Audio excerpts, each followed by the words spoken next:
요즘 계속 분량이 많아서 오늘도 예화 없이 곧바로 시작하겠습니다. 지난 시간 우리는 가룟 유다의 죽음에 대해 함께 그 내용을 나눴습니다. 마태는 스가랴가 예언한 내용을 인용했었지만 그걸 예레미야의 예언이라고 기록함을 통해서 예레미야의 예언과 스가랴의 예언은 같은 내용을 담고 있고 또 그 두 예언을 동시에 볼 때 정확한 뜻을 알 수 있다는 점을 힌트한 것이라 그랬지요. 우리는 예레미야의 예언을 통해서 흙에 대한 모든 주권을 가진 토기장이가 하나님을 상징하는 모형이라는 걸 확인할 수 있었습니다. 토기장이가 원하는 대로 토기를 만드는 것처럼 하나님은 원하시는 대로 그 백성들을 지으신다는 것이죠. 이 사실에 근거할 때 이스라엘과 하나님 사이에 체결되었었던 그 수많은 계약이 이스라엘의 범죄로 인해서 그렇게 번번이 파기되었던 이유, 뭐라 그랬습니까? 이스라엘의 노력이나 능력, 결단 이런 것들이 부족해서가 아니라 애당초 인간이라는 존재가 그렇게 지음을 받았기 때문이라 그랬잖아요. 그런 인간들이 우리는 이렇게 무능한 존재로구나 라는 걸 깨달으라고 하나님께서는 인간에게 주신 것이 있었는데 그게 율법이라 그랬습니다. 그러니까 인간들의 그 무능함이라고 하는 것은 극복해내야 할 핸디캡 같은 게 아니라 율법이라고 하는 그 도구를 통해서 무능함으로 확인되고 증명되어야 할 것이었단 말이죠. 그런데 그게 스가랴의 이야기에서는 어떤 상태로 그려졌습니까? 율법이라는 목자가 그런 무능한 이스라엘이라고 하는 양떼를 전혀 먹이지 못하는 상태, 그래서 양떼가 너무 불쌍한 상태인 것으로 그려졌잖아요. 그때 예수님을 모형했던 스가랴가 두 개의 막대기를 가지고 양떼를 먹이는데 그 막대기 각각 뭐였습니까? 은총과 연합이었죠. 이거 다른 말로 뭐예요? 하나님 사랑, 이웃 사랑. 율법을 통해 아무런 양분도 공급받지 못했던 양떼에게 오히려 바로 그 하나님 사랑, 이웃 사랑을 공급해 줬는데 양떼는 그걸 싫어했다 그랬습니다. 하지만 그때 그 은혜를 모르는 양떼가 그 막대기로 처벌받지 않고 매를 맞지 않고 오히려 그 막대기가 부러짐을 당했다 그랬지요. 그거 뭐였습니까? 예수님의 십자가의 죽음.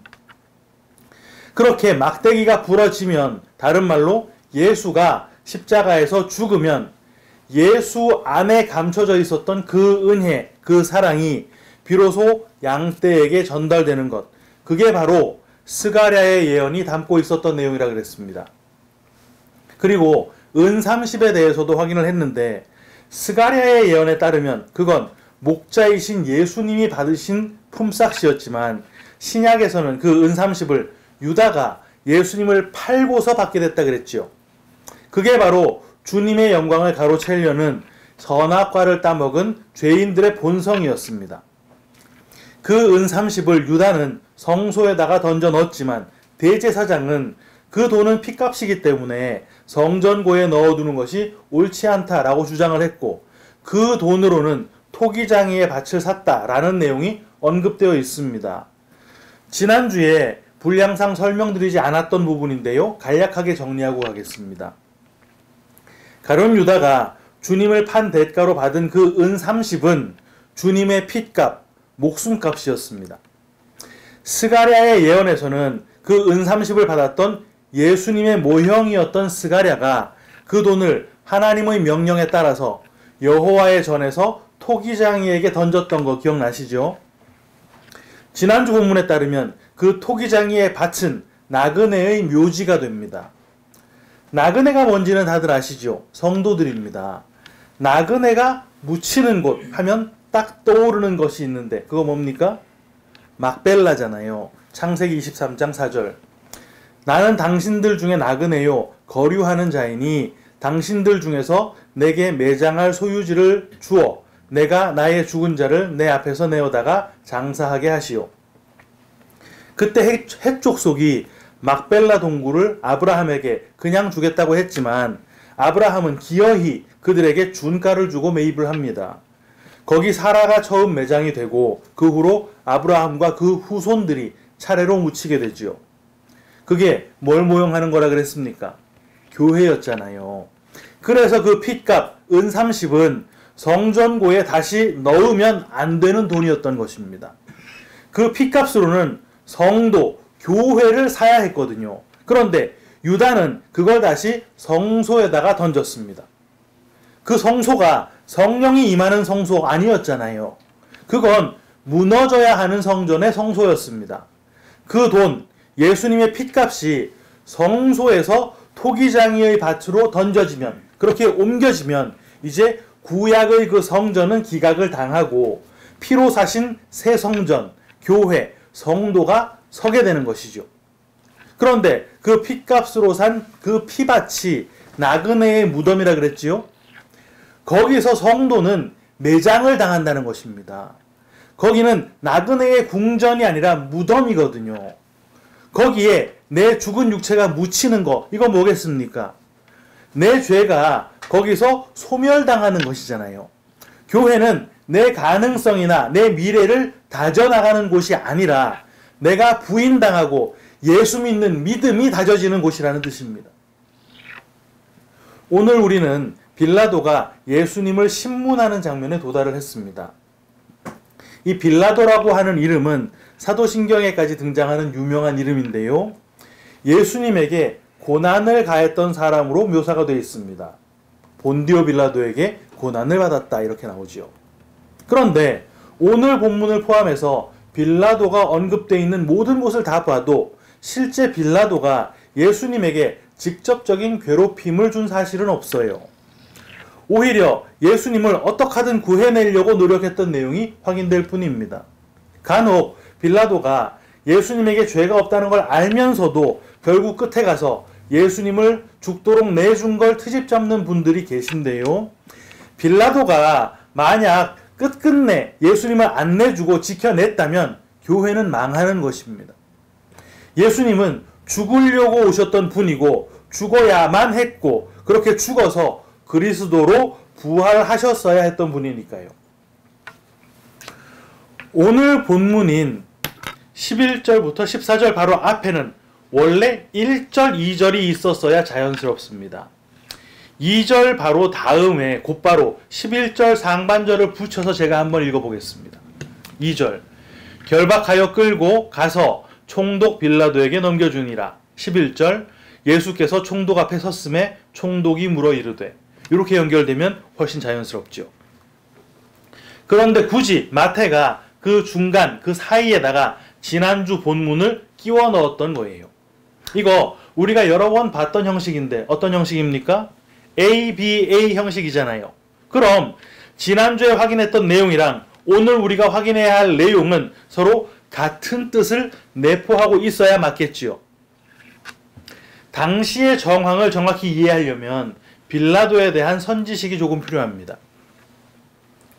구약에서 신약으로 넘어오는 그 당시 그 시대의 패권국은 아시는 대로 로마였는데요. 그 시절 이스라엘은 로마의 식민지였음에도 불구하고 헤롯 대왕이 통치했었습니다. 로마가 헤롯 대왕을 대리자로 삼아서 유대 영토 거의 전역을 다스리게 했던 것이죠. 그런데 아시다시피 헤롯 대왕은 에돔 사람이었지 않습니까? 그래서 헤롯 대왕의 통치에 대한 유대인들의 반발이 적지 않았습니다. 그래서 헤롯 대왕은 유대인들의 그 마음, 그 환심을 사기 위해서 헤롯 성전을 지어주고 유대 하스몬 왕조의 공주와 정략 결혼까지 해서 나름의 정통성을 세우려고 했어요. 세월이 흘러서 헤롯 대왕이 죽고 이스라엘 지역은 그의 세 아들 헤롯 아켈라오, 헤롯 안티파스, 헤롯 빌립에 의해서 분할 통치를 받게 되는데요. 이때 이런 왕들을 분봉왕이라고 불렀습니다. 로마가 직접 통치하는 곳이 아닌 지역에서 특정 왕의 세력이 커지는 걸 방지하기 위해서 통치 지역을 둘 또는 세 지역으로 나누고 여러 왕들을 세웠던 것이죠. 그 유대 분봉왕들 중에 통치 방식이 가장 가혹했던 사람이 헤롯 아켈라오였습니다. 예수님께서 어린 시절에 애굽에서 돌아와서 나사렛으로 가셨던 이유도 아켈라오 때문이었던 거 아시죠? 마태복음 2장 22절부터 23절 상반절입니다. 그러나 아켈라오가 그의 아버지 헤롯을 이어 유대의 임금됨을 듣고 거기로 가기를 무서워하더니 꿈의 지시하심을 받아 갈릴리 지방으로 떠나가 나사렛이란 동네에 가서 사니. 이런 헤롯 아켈라오의 폭압적인 통치 방식을 견딜 수가 없었던 이 유대인들은 마침내 반란을 일으키게 되는데요. 로마 입장에서 볼 때 이런 반란은 세금을 걷는데도 큰 문제가 될 수 있고, 혹 이런 반란을 방치해 두게 되면 그 반란의 규모가 점점 커진다거나 다른 식민지로 번져나가게 될 수도 있잖아요. 그래서 로마는 즉시 헤롯 아켈라오를 추방시키고 아켈라오가 분할 통치하고 있었던 그 유대, 사마리아, 이두메라고 하는 그 지역을 통치할 총독을 파견하게 됩니다. 이렇게 파견된 총독은 수차례 교체가 되는데요. 5번째로 파견되었던 총독이 바로 빌라도였어요. 누가복음 23장 13절을 보면 헤롯과 빌라도가 동시에 언급된 곳이 있습니다. 헤롯과 빌라도가 전에는 원수였으나 당일에 서로 친구가 되니라. 여기 헤롯은 갈릴리 지역의 분봉왕이었던 헤롯 안티파스입니다. 헤롯과 빌라도가 원래 서로 원수지간이었던 이유는 우리가 충분히 짐작을 할 수 있겠지요. 아무리 헤롯 대왕이 에돔 족속이라 하더라도 헤롯 가문은 그래도 이미 유대 하스몬 왕조의 공주와 결혼도 하기도 했고 헤롯 대왕 당시에 성전을 지어주기도 했었잖아요. 그래서 유대인들 중에 헤롯 가문을 지지했던 헤롯 땅이 있을 정도였습니다. 하지만 식민 통치를 받고 있었던 유대인들이 로마 총독에게 우호적일 리는 없었겠지요. 분봉왕들의 통치보다 총독의 통치가 상대적으로 더 어려울 수밖에 없는 상황인데다가 총독이 자기의 통치 지역에서 어떤 성과를 올려서 로마 왕실로 보고라도 할라 치면 당연히 비교의 대상이 되는 건 인근의 분봉왕들일 테니까 경쟁적일 수밖에 없었던 이들은 원수지간일 수밖에 없었다는 말입니다. 본문으로 돌아와서 이제 예수님이 빌라도에게 신문을 받기 시작하는데요. 본문 11절에 빌라도가 예수님에게 네가 유대인의 왕이냐? 라는 질문을 하고 주님께서는 네 말이 옳도다 라고 대답을 하시는 장면이 나옵니다. 하지만 헬라 원문을 보면 네 말이 옳다 라고 되어 있지 않고 네가 말했다 라고 기록이 되어 있어요. 이 뉘앙스는 요한복음의 병행구절에 잘 나타나 있습니다. 요한복음 18장 33절 34절. 이에 빌라도가 다시 관정에 들어가 예수를 불러 이르되 네가 유대인의 왕이냐? 예수께서 대답하시되 이는 네가 스스로 하는 말이냐? 다른 사람들이 나에 대하여 네게 한 말이냐? 이 말의 뉘앙스를 보자면 네 말이 맞아 라는 쪽이라기보다는 빌라도의 질문에 대해 예수님이 비꼬아서 대답하는 쪽에 가깝습니다. 뒤이어 12절을 보면 대제사장들과 장로들이 예수를 고발했다라고 나와 있는데요. 이것도 누가복음의 병행구절에 더 자세한 내용이 나와 있습니다. 누가복음 23장 1절부터 3절. 무리가 다 일어나 예수를 빌라도에게 끌고 가서 고발하여 이르되 우리가 이 사람을 보매 우리 백성을 미혹하고 가이사에게 세금 바치는 것을 금하며 자칭 왕 그리스도라 하더이다 하니. 정말로 가이사에게 세금을 바치면 안 돼 라고 했었다면 그건 빌라도 입장에서 심각한 문제였겠죠. 실제 총독들의 책무 중에 가장 비중이 큰 것이 해당 지역의 군대를 관할하는 것하고 세금을 징수하는 것입니다. 게다가 유대인들 중에 적지 않은 수가, 상당수가 로마에다가 세금 내는 걸 하나님에 대한 배신이라고 생각하고 있었기 때문에 수단과 방법을 총동원해서 조세 포탈을 하고 있었다는 말이죠. 그런 일들이 비일비재했었다고 합니다. 대제사장들이 예수님에게 가이사에게 세금 바치는 거 이거 옳은가요? 옳지 않은가요? 라는 질문을 했던 이유도 예수를 세금으로 엮어서 총독에게 고발하기 위함이었습니다. 누가복음 20장 20절인데요. 이에 그들이 엿보다가 예수를 총독의 다스림과 권세 아래에 넘기려 하여 정탐들을 보내어 그들로 스스로 의인인 체하며 예수의 말을 책잡게 하니. 하지만 빌라도는 이런 고발의 내용을 믿지 않았어요. 예수님께서는 가이사의 것을 가이사에게 바치라고 했었습니다. 물론 그 깊은 의미가 겉으로 드러난 것과는 많이 달랐다는 거 우리가 확인을 했었지만, 귀에 들리는 대로 그걸 이해하자면 그건 세금은 내 라는 말처럼 들리거든요. 실제 오늘 본문 아래로 조금만 더 내려가면 18절에 이는 그가 그들의 시기로 예수를 넘겨준 줄 알미더라. 이렇게 빌라도가 상황 파악을 하고 있었다는 것을 기록하고 있습니다. 아무튼 이렇게 대제사장들과 장로들이 고발을 하는데 예수님의 반응 어떻습니까? 본문 12절 하반절 아무 대답도 아니하시는지라. 그러자 빌라도는 재차 질문을 하는데요. 주님은 그 질문에 대해 한마디도 대답하지 않았다고 마태가 기록하고 있습니다. 빌라도는 그걸 보고 크게 놀라워했다고 해요. 본문 14절인데요. 한마디도 대답하지 아니하시니 총독이 크게 놀라워하더라. 여러분, 이 상황이 어떤 그림인지 보이십니까? 지금 이 현장에서의 권력의 정점에 있는 자로 빌라도가 등장해 있습니다. 권력이라고 하는 게 뭡니까? 가장 강한 자가 움켜쥐는 것이지요. 가장 강한 자가 되어서 권력을 획득한 그 방식이 민주적이었건 혹 비민주적인 무력이나 폭력을 동원했었건 간에 그 모든 방식이라고 하는 것 자체가 각각의 룰, 법이라 그랬잖아요. 그게 바로 세상이 돌아가는 원리인 것이고 그 원리를 손보고 다듬어서 원칙으로 세워놓은 것이 바로 율법이란 말입니다. 그런데 율법이라는 거, 그게 실체였습니까? 아니었지요. 율법은 실체를 눈에 보이고 귀에 들리도록 만들어 놓은 껍데기라 그랬습니다. 물이라고 하는 그 진리를 깨닫게 해주기 위해서 궁창이라는 것으로 물과 물을 갈라서 궁창 위의 물이라는 진리를 잘 담고 있는 껍데기인 궁창 아래의 물을 주셨던 것처럼 하나님의 사랑이라고 하는 그 진리를 깨달으라고 그걸 율법이라고 하는 껍데기에 담아서 주셨다 그랬습니다. 그러니까 율법은 실체가 아니라 껍데기인데 그 껍데기의 정점에 서 있는 빌라도가 계속 말을 하고 있고 실제로 진리이신 예수님은 말을 전혀 하지 않고 계신 상황으로 그려져 있다는 말이에요. 이때 빌라도는 주님이 대답하지 않으시는 것 때문에 크게 놀랍니다.